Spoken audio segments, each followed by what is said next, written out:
اب ہم یہاں سے پڑھیں گے 5واں رکوع شروع کر رہے ہیں الحمدللہ۔ اور 5ویں رکوع کا سب سے پہلے اس کا یہ پورا خلاصہ ہے کہ حضرت عیسیٰ علیہ السلام کی ولادت کے بارے میں اس میں بشارت دی جائے گی اور ان کے معجزے بتائے جائیں گے کہ اس میں حضرت عیسیٰ علیہ السلام کے کیا کیا معجزے تھے۔ بسم اللہ الرحمن الرحیم وَإِذْ قَالَتِ الْمَلَائِكَةُ يَا مَرْيَمُ إِنَّ اللَّهَ اصْطَفَاكِ وَطَهَّرَكِ وَاصْطَفَاكِ عَلَى نِسَاءِ الْعَالَمِينَ۔ اور اب اس وقت کا تذکرہ بھی سن لو جب فرشتوں نے کہا تھا کہ اے مریم، بے شک اللہ نے تمہیں چن لیا ہے، تمہیں پاکیزگی عطا کی ہے، دنیا اور جہان کی ساری عورتوں میں سے تمہیں منتخب کر لیا ہے۔ یہ فضیلت اللہ نے صرف اور صرف تمہیں عطا کی ہے۔ اب آگے بتایا جا رہا ہے جب تمہیں چن لیا ہے، اسی لیے کہتے ہیں نا جب حافظ قرآن کو اللہ پاک چن لیتے ہیں پوری دنیا میں سے اپنے حفظ قرآن کے لیے، تو اس کے لیے یہ چیز جائز نہیں ہے کہ حفظ کرنے کے بعد کسی دنیا دار کو دیکھے بہت زیادہ دولت کے اندر اور وہ کہے کہ ہمیں کیا مل گیا اس حفظ سے۔ اس کو دیکھیں اللہ نے کتنی دولت دی ہوئی ہے، اس کو دیکھیں دنیا دیکھ کے کبھی بھی اپنے حفظ کو حقیر نہیں بنانا چاہیے۔ اس سے اللہ پاک نے کہا کہ تم نے میری اتنی بڑی نعمت کو چھوٹا جان لیا، تم نے میرے قرآن کی ناقدری کی کہ میں نے پوری دنیا میں سے تمہیں چنا، پھر بھی تم عام لوگوں کی طرح ہی معاملے رکھتے ہو، جھوٹ بھی ان کی طرح، گانے بھی ان کی طرح سن رہے ہو، دنیا میں بھی ان کی طرح رہ رہے ہو، تو پھر میرے چننے کی تم نے ناقدری کی ہے۔ تو یہاں پر جب اس کو اللہ نے چن لیا تو اس کا معاملہ عام دنیا سے الگ ہو گیا۔ اب یہاں مریم علیہ السلام کو چن لیا ہے تو آگے بتایا جا رہا ہے کہ تمہیں جو ہے پوری دنیا کی عورتوں پہ فضیلت حاصل ہوگی۔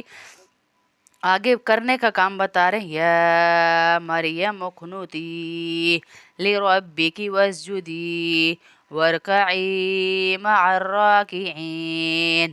اے مریم، تم اپنے رب کی عبادت میں لگی رہو اور سجدہ کرو اور رکوع کرنے والیوں کے ساتھ رکوع بھی کیا کرو۔ اب اسے یہاں کرنے کا کام بتایا کہ تم نے یہ کرنا ہے۔ ذالک من انباء الغیب نوحیہ الیک۔ اے پیغمبر، یہ سب غیب کی خبریں ہیں جو ہم وحی کے ذریعے تمہیں دے رہے ہیں۔ وما كنت لديهم اذ يلقون اقلامهم ایہم یکفل مریم۔ تم اس وقت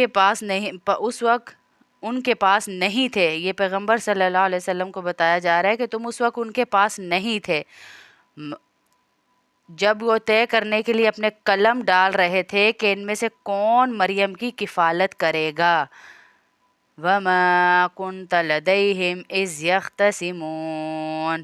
اور نہ اس وقت تم ان کے پاس تھے جب وہ اس مسئلے میں ایک دوسرے سے اختلاف کر رہے تھے۔ کس مسئلے میں؟ کہ مریم علیہ السلام کی کفالت کون کرے گا، کیونکہ ان کے اوپر ایک نور تھا، وہ ہمیشہ حکمت کی باتیں کیا کرتی تھی۔ اور جو ہم نے کل پڑھا تھا نا زکریا علیہ السلام جو ان کے پاس آئے تھے، وہ محراب ایک کمرے کو کہا جاتا ہے جہاں پہ عبادت کے لیے اس کمرے کو مختص کر دیا گیا تھا۔ یہ وہ محراب نہیں جو مسجدوں کے محراب ہوتے، مطلب اس کو ایک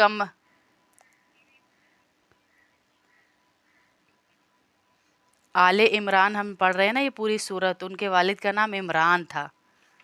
شروع میں ہم نے بتایا تھا نا کہ ان کے والد کے نام تھا عمران، تو یہ انہی کے بارے میں، ان کے خاندان پہ ہی پوری سورت چل رہی ہے یہ، اور انہی کی بشارتیں دی جا رہی ہیں کہ ان کو اللہ نے چن لیا بیٹی ہو کر، وہ تمام دنیا کے بیٹوں پہ فضیلت حاصل کریں گی اور ان سے اللہ ایسا کام لے گا۔ اب یہاں پر ان کی کفالت، جیسے اللہ کے نبی صلی اللہ علیہ وسلم تھے، پہلے زمانوں میں دودھ پلانے کے لیے بھی عورتیں بچوں کو اپنے بھیجا کرتی تھی، کفالت کے لیے بھی۔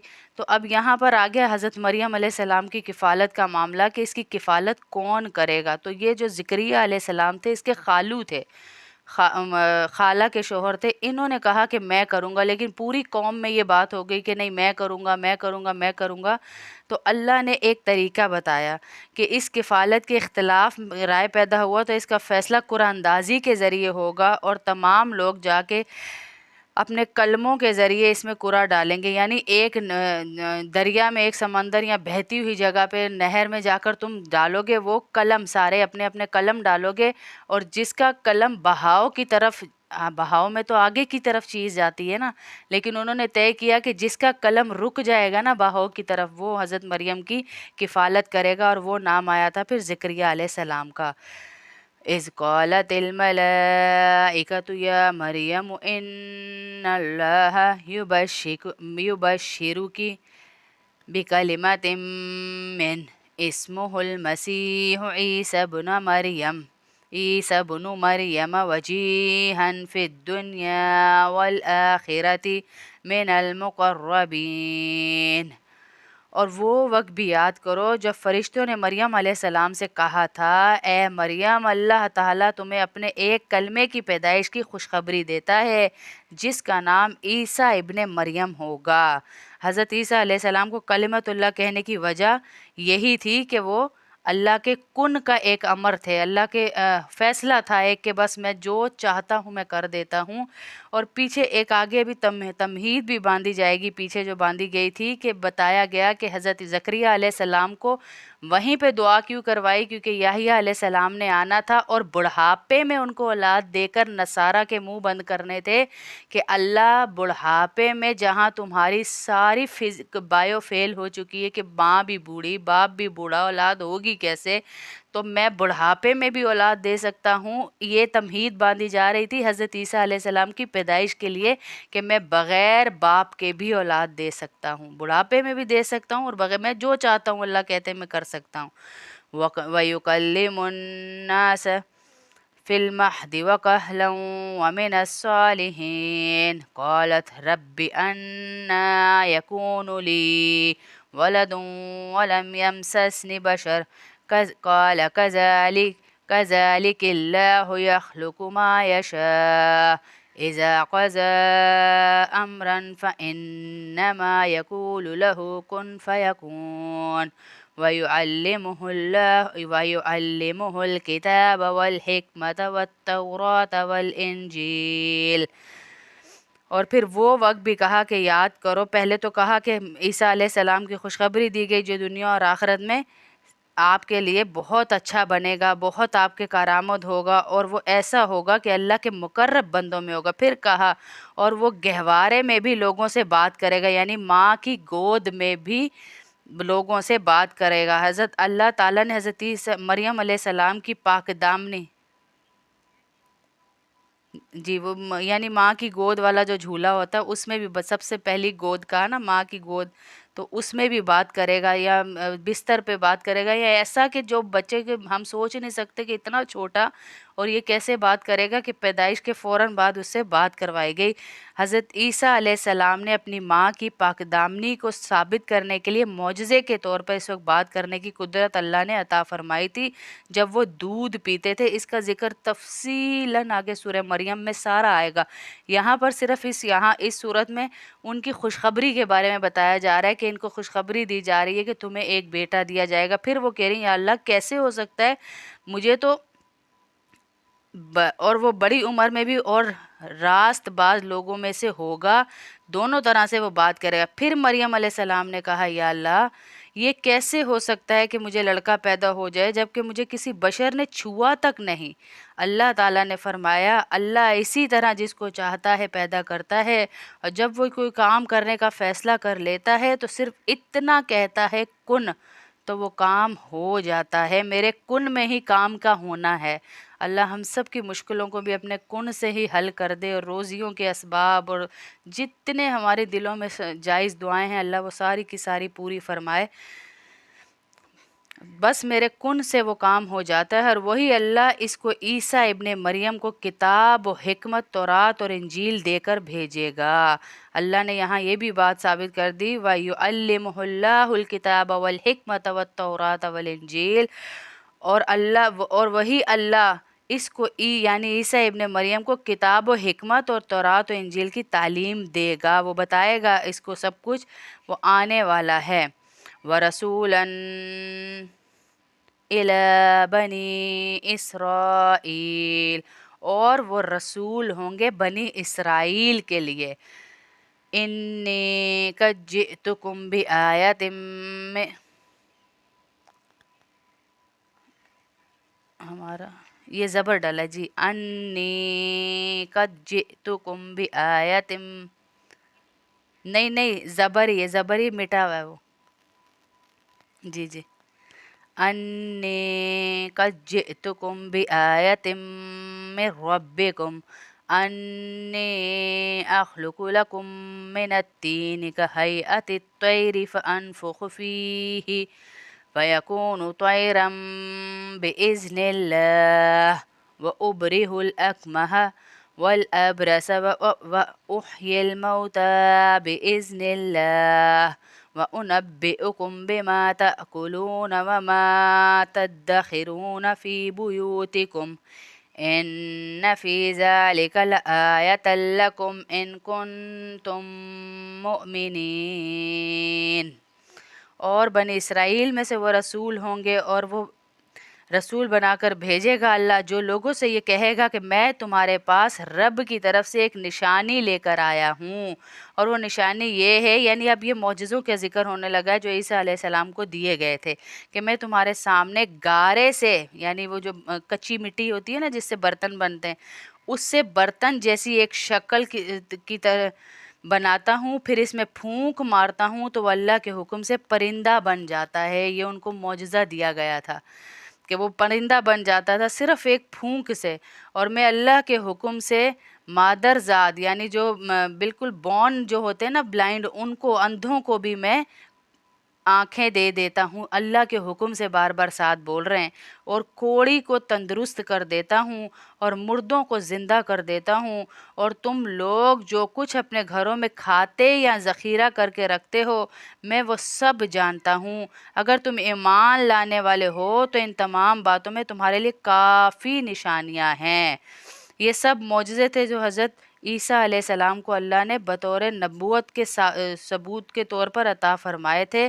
اور انہوں نے اس کا عملی مظاہرہ بھی لوگوں کو دکھایا. ایسا نہیں ہے کہ صرف یہ معجزے تھے اور وہ بولتے تھے کہ میں یہ بھی کر دیتا ہوں یہ بھی. انہوں نے عملی مظاہرے بھی لوگوں کو بہت سارے اس میں سے دکھائے. وَمُصَدِّقًا لِمَا بَيْنَ يَدَيَّ مِنَ التَّوْرَاةِ وَلِأُحِلَّ لَكُمْ بَعْضَ الَّذِي حُرِّمَ عَلَيْكُمْ وَجِئْتُكُمْ بِآيَةٍ مِّن رَّبِّكُمْ فَاتَّقُوا اللَّهَ وَأَطِیعُونِ. اور جو کتاب مجھ سے پہلے آ چکی ہے یعنی تورات، میں اس کی تصدیق کرنے والا ہوں اور اس لیے بھیجا گیا ہوں تاکہ کچھ چیزیں جو تم پر حرام کر دی گئی تھیں اب تمہارے لیے حلال کر دوں. اور تمہارے پاس تمہارے پروردگار کی طرف سے نشانی لے کر آیا ہوں، لہٰذا اللہ سے ڈرتے رہو اور میرا کہنا مانو. جو چیزیں حرام کر دی گئی تھیں اس سے مراد ہے کہ بنی اسرائیل کے لیے ان کی شریعت کے مطابق بعض چیزیں حرام ہو گئی تھی. جیسے مثلا اونٹ کا گوشت تھا وہ ان کے لیے حرام ہو گیا تھا. اونٹ کی گوشت اور اس کی چربی، اور بعض پرندے تھے جو ان کے لیے حرام ہو گئے تھے. مچھلیوں کی بعض اقسام تھی کہ یہ والی مچھلی بھی نہیں کھائیں گے آپ، یہ والی بھی نہیں کھائیں گے، ان کے اوپر حرام ہو گئی تھی وہ ساری چیزیں. تو عیسیٰ علیہ السلام کی شریعت میں انہیں جائز قرار دیا گیا تھا اللہ کے حکم سے. ان اللہ ربی و ربکم فاعبدوہ ھذا صراط مستقیم. بے شک اللہ میرا بھی پروردگار ہے اور تمہارا بھی پروردگار ہے، یہی سیدھا راستہ ہے کہ اور صرف اسی کی عبادت کرو. یہاں وہ بار بار یہ ظاہر کر رہے ہیں کہ یہ جو میں حلال کر رہا ہوں اور جو میں آپ لوگوں کو معجزے وغیرہ دکھا رہا ہوں نا، اس پہ میرا کوئی کمال نہیں ہے. سارا کمال یہاں پر اللہ کا ہے اور اللہ کے دی ہوئی شریعت میں آپ لوگوں کو بیان کر رہا ہوں.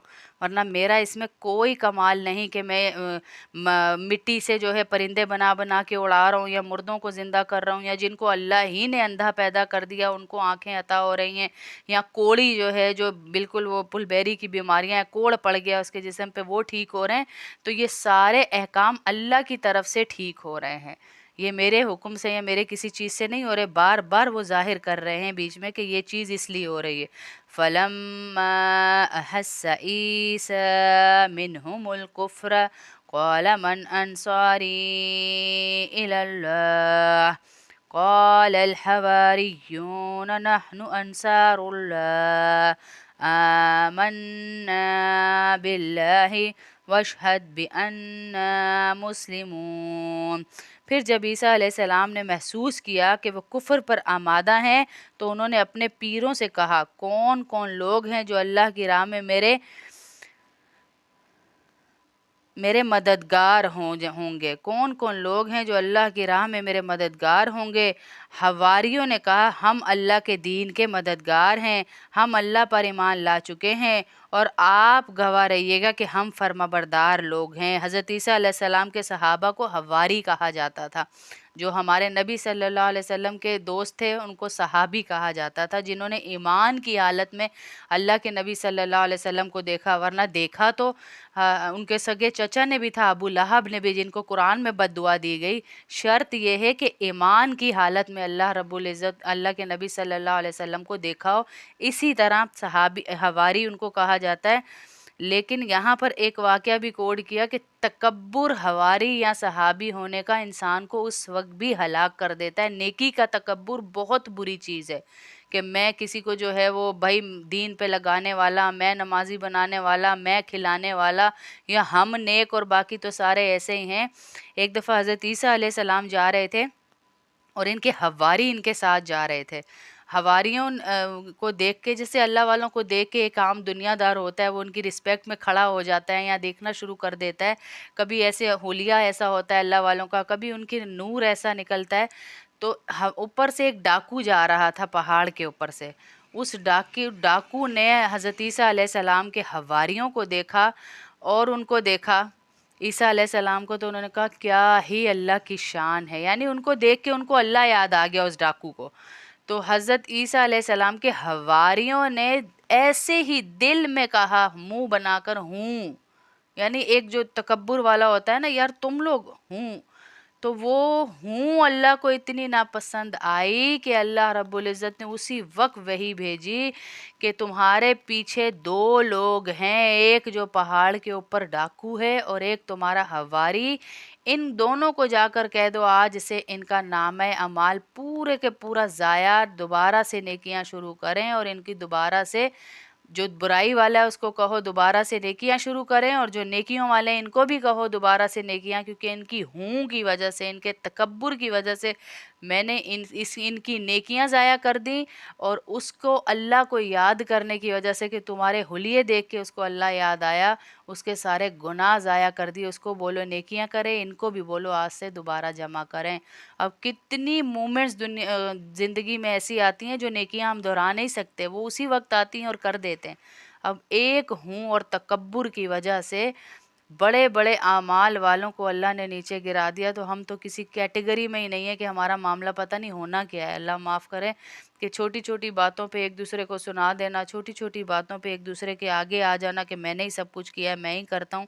تو یہ اللہ پاک یہاں پہ یہ بھی بتا رہے ہیں کہ عمل دنیا سے آپ کے ساتھ جائیں گے۔ پچھلی بھی ہم ساری آیتوں میں یہی پڑھتے آ رہے ہیں کہ عمل کے بارے میں بتایا جا رہا ہے، عمل ساتھ جانے، گروہ، جماعتیں اور یہ فرقے تمہارے ساتھ نہیں جائیں گے کہ میرا فرقہ ٹھیک، میری جماعت ٹھیک، میرا گروہ ٹھیک، میرا نبی ٹھیک، میرا رسول ٹھیک، نہیں، صرف عمل اور اللہ اور رسول پہ پختہ یقین تمہارے ساتھ جائے گا۔ ربنا آمنا بما انزلت واتبعنا الرسول فاکتبنا مع الشاہدین۔ اے ہمارے رب، آپ نے جو کچھ نازل کیا ہے ہم پر، ہم اس پر ایمان لائے ہیں اور ہم نے رسول کی اتباع کی ہے، لہٰذا ہمیں ان لوگوں میں لکھ لیجئے جو حق کی گواہی دینے والے ہیں، ہمیں ان لوگوں میں لکھ لیجئے۔ وَمَكَرُوا مَكْرَ اللَّهِ، اور ان کافروں نے عیسیٰ علیہ السلام کے خلاف خفیہ تدبیریں کی، اور اللہ نے بھی خفیہ تدبیر کی، اور اللہ سب سے بہتر تدبیر کرنے والا ہے۔ واللہ خیر الماکرین، اللہ سب سے بہتر تدبیر کرنے والا ہے۔ اذ قال اللہ یا عیسیٰ انی متوفیک ورافعک الی ومطہرک۔ آگے آپ پڑھیں یہاں سے رکوع سے۔ آواز آ رہی ہے آنٹی آپ کو؟ جی جی. مفہوم ہے کوئی انسان اگر گناہ کرتا ہے، حدیث کا مفہوم ہے اس کے دل کے اوپر ایک سیاہ ڈاٹ لگ جاتا ہے. اگر وہ استغفار کر لیتا ہے تو وہ ڈاٹ مٹا دیا جاتا ہے، وہ ڈاٹ صاف ہو جاتا ہے، کلین اپ ہو جاتا ہے. لیکن وہ گناہ کرتا ہے، پھر اس کے بعد دوسرا گناہ کر لیتا ہے اور استغفار نہیں کرتا، تو وہ ڈاٹ تھوڑا بڑا ہو جاتا ہے. پھر وہ تیسرا گناہ کر لیتا ہے اور پھر استغفار نہیں کرتا، وہ ڈاٹ اور بڑا ہو جاتا ہے. جیسے آج ہم کر رہے ہیں نا، معاشرے میں باجی عام ہے، کیا کریں، رشتہ داری تو نہیں چھوڑی جاتی نا. اللہ چھوڑا جاتا ہے، رشتہ داری نہیں چھوڑی جاتی. اللہ کو چھوڑ دیں کوئی مسئلہ نہیں ہے، رشتہ داری نہ ٹوٹے ہم سے ہیں. آہستہ آہستہ اس کا پورا دل ہی سیاہ ہو جاتا ہے، کیونکہ اس نے توبہ ہی نہیں کی کسی بھی گناہ کے اوپر. تو آپ بھی کوشش کریں، کوئی گناہ ہو بھی گیا اللہ نے راستہ رکھا ہے، توبہ کر لیں.